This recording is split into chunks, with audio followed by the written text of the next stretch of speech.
Topping today's news, police beefing up their presence here in the capital with a $2 million initiative. 3 men arrested in connection with the burglary and armed robbery of 2 American tourists on Exuma.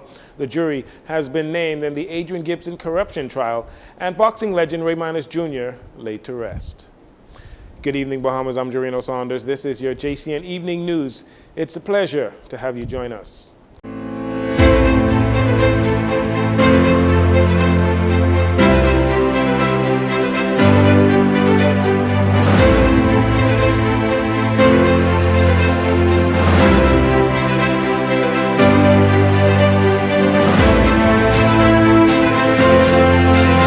A $2 million police saturation patrol initiative is now underway as 37 trucks have been dispatched and another 67 on the way to assist with beefing up the presence of the police throughout the communities of New Providence. During a press conference held at the police headquarters today, Prime Minister Philip Davis, who was also present, backed the initiative, saying this is evidence that his government will continue to invest in proactive measures to deter crime.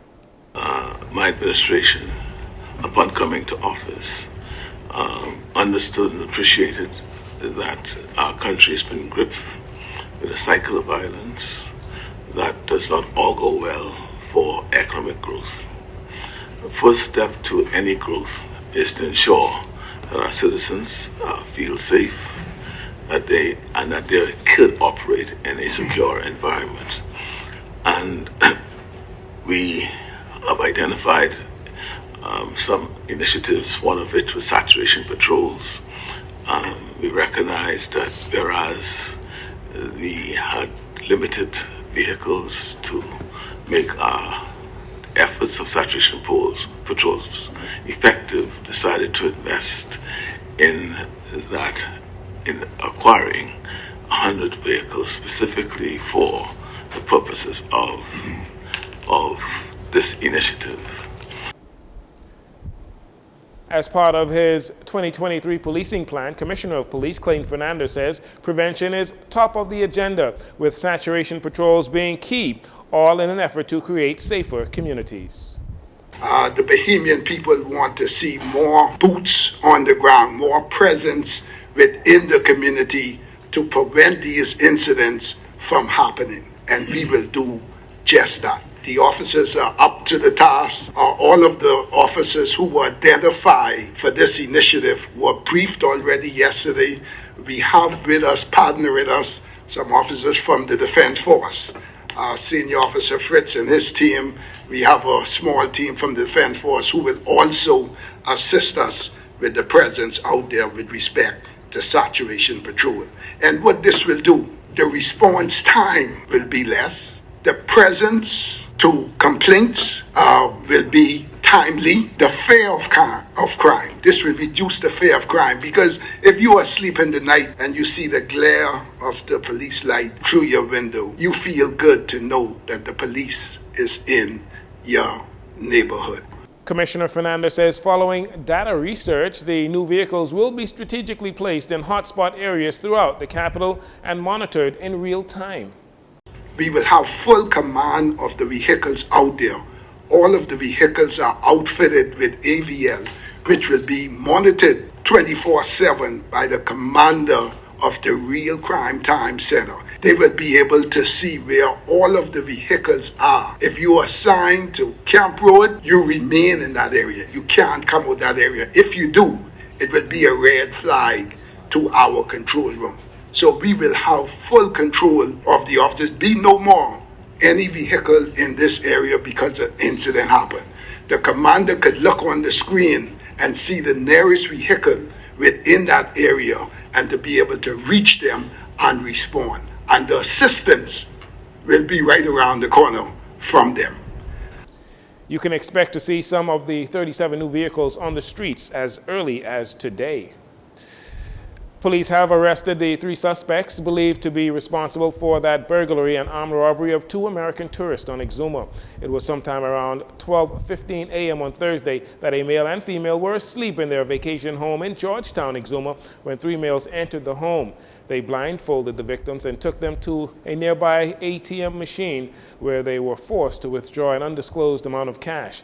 In less than 24 hours, according to Police Press Liaison Officer, Chief Superintendent Chrislyn Skippings, the excellent detective work by officers in the Criminal Investigation Department and police on Exuma, coupled with a zero-tolerance approach to crime and criminality by residents of Exuma, the 3 males, 2 adults, ages 26 and 25, along with a 17-year-old juvenile male, were arrested between 9:30 p.m. on Thursday and 1:30 a.m. on Friday on Exuma. Officers also recovered from the suspects a large amount of cash believed to be the property of the visitors, along with the suspected vehicle used in the commission of that offense. All of the suspects are residents of Exuma and are known to police. One of them, in fact, was out on bail for attempted murder and armed robbery, being electronically monitored. Police thanking the residents of Exuma for their timely assistance in bringing resolutions to this matter. Another sexual assault here in the country, with police arresting the alleged suspect following the incident. Police on Bimini arresting a 47-year-old male resident of that island after he allegedly sexually assaulted a 55-year-old woman. Police say sometime around 8 p.m. on Thursday, while at her residence, the victim was sexually assaulted by a male known to her. Officers of the Alistown Bimini Police Station arrested the male. Investigations continue into that matter as well. If you find them guilty, without a shadow of a doubt, castrate or execute them. This coming from Member of Parliament for Golden Isles and Minister of the Environment and Natural Resources, Vaughn Miller, who says he was furious when he was informed that a woman was reportedly abducted, robbed, and sexually assaulted on Saturday morning in his constituency. Recently, Madam Speaker, several cases of assaults against women have been reported in the Golden Isles constituency. And we were unsure whether our constituency was being targeted. And Madam Speaker, I should like to say that what really got me angry, on Saturday past, at 10 o'clock in the morning, a female was abducted, robbed, sexually assaulted. 10 o'clock in the morning. Can you imagine how wives, mothers, daughters, sisters, aunts, nieces, they feared for their safety and their well-being. They wish to register my anger against persons who commit such violent, reprehensible, detestable acts. In fact, Madam Speaker, I'm rather draconian in my mindset to this. I'm from the old school, the old school. If you find them guilty, without a shadow of doubt, you castrate or you execute them. And prepare them, tell them, bid farewell to this side and say hello to whatever's on the other side.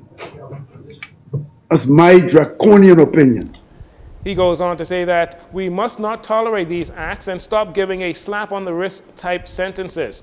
Minister Miller demands that a strong message be sent to perpetrators that if found guilty of rape, they will be dealt with in such a manner that they would not be able to repeat that offense. Meanwhile, Minister of National Security Wayne Munro, in responding to Minister Miller's comments, says a castration law is highly unlikely to be passed here in the Bahamas. So we've never had a castration law, so I sincerely doubt that if you were to pass one, it would survive muster. But if people want to feel good to say you passed it and then it was struck down by the courts, that would be a view. I understand that Minister Miller was expressing his frustration at the level of certain types of crime, and as I say, sexual offenses. You have to be mentally disordered because there are too many people willing to willingly engage in relationships for you to have to resort to raping anyone. So he expressed his frustration, and he expressed it in the way that he said what he would like to see, and that's his right. 9 jurors, including 5 men and 4 women, were impaneled on Thursday, charged with the responsibility of deciding whether the evidence presented in the corruption trial of embattled Long Island Member of Parliament Adrian Gibson will prove that he is guilty or not guilty. Gibson's trial is slated to begin next Tuesday as the jury was finalized by Justice Cheryl Grant. Gibson, the former executive chairman of the Water and Sewage Corporation, along with 5 others, including the corporation's former general manager, Elwood Donaldson, all face fraud charges concerning contracts awarded during the MP's time as chairman. Gibson is also accused of failing to declare his interest in government contracts and receiving $1.1 million in payments from those contracts. The jury selection came on the heels of the Court of Appeal rejecting Gibson's attorney's request to stay the trial, arguing that Mr. Gibson could not have a fair trial. Some 40 witnesses are expected to testify during the trial in the Supreme Court. And finally, in this segment, the Ministry of Agriculture, Marine Resources and Family Island Affairs signed a 2-year agreement with the Chinese Embassy, making way for 2 Chinese experts to reside in the Bahamas to provide technical support to construct greenhouses on land at the Gladstone Road agricultural site. Here is the Minister of Agriculture, Clay Sweeting. We will implement a 2-year agreement where 2 Chinese experts will reside in the Bahamas and provide technical support to construct a number of greenhouses on an acre of land at the Gladstone Road Agricultural Center. China has been working assiduously to reduce its greenhouse gas emissions from crop and livestock farming, increase soil carbon sinks, improve biodiversity, facilitate the restoration of agricultural ecosystems, and support local governments to integrate environmental and decarbonization goals in rural revitalization plans and investment projects. Today's signing took place at the Ministry of Agriculture's office on East Bay Street, and signing on behalf of the Chinese government was Ambassador Dai-Ching Lee, who says this partnership falls in line with the Bahamas' government's mandate to strengthen food security. According to the implementation agreement, 2 agricultural experts from Hunan will arrive in the Bahamas before the end of this month to carry out a 2-year vegetable greenhouse technical cooperation project. They will set up 3 large greenhouses, whereby they will select and improve vegetable varieties, help train local technicians and farmers, including those from Family Islands, and extend techniques for vegetable planting in greenhouses.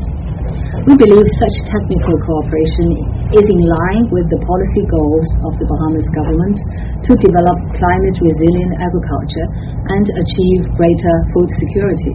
That was Chinese Ambassador to the Bahamas, Dai-Ching Lee. We'll take a break here. We'll be right back after these commercials.